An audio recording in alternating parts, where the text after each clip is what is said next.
बृहस्पति का नीतिशास्त्र। नीतिशास्त्र के प्रणेताओं में आचार्य बृहस्पति का नाम पर्याप्त सम्मान के साथ लिया जाता है।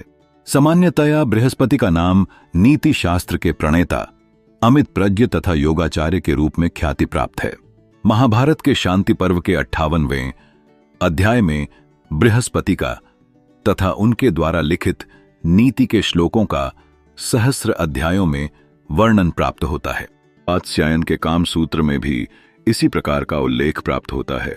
इसी प्रकार से कौटिल्य ने अर्थशास्त्र के आरंभ में, भोज ने युक्ति कल्पतरु में, संस्कृत नाटककार भास ने प्रतिमा नाटक में, विष्णु शर्मा ने पंचतंत्र में, अश्वघोष ने बुद्धचरित में तथा सोमदेव ने यशस्तिलक चंपू काव्य में बृहस्पति का नामोल्लेख किया है। बृहस्पति के व्यक्तित्व तथा उनकी रचनाओं के विषय में निश्चित रूप से ज्ञात नहीं होता है।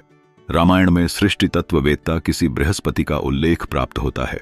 संहिताकार बृहस्पति का भी नामोल्लेख किया गया है, किंतु नीति सूत्र के रचयिता तथा संहिताकार बृहस्पति के मध्य साम्यता परिलक्षित नहीं होती है। उपर्युक्त ग्रंथों में प्राप्त विवरणों के आधार पर यह सहज अनुमान लगाया जा सकता है कि बृहस्पति संस्कृत साहित्य जगत में पर्याप्त प्रसिद्धि प्राप्त कर चुके थे। यह निश्चित रूप से नहीं कहा जा सकता है कि इन ग्रंथों में वर्णित बृहस्पति तथा नीति शास्त्र के प्रणेता बृहस्पति एक ही व्यक्ति थे। यह तथ्य निर्विवाद है कि बृहस्पति नीति शास्त्र के प्रणेता के रूप में ख्याति प्राप्त हैं। बृहस्पति का नीति शास्त्र जीवन जीने का एक महत्वपूर्ण सूत्र है।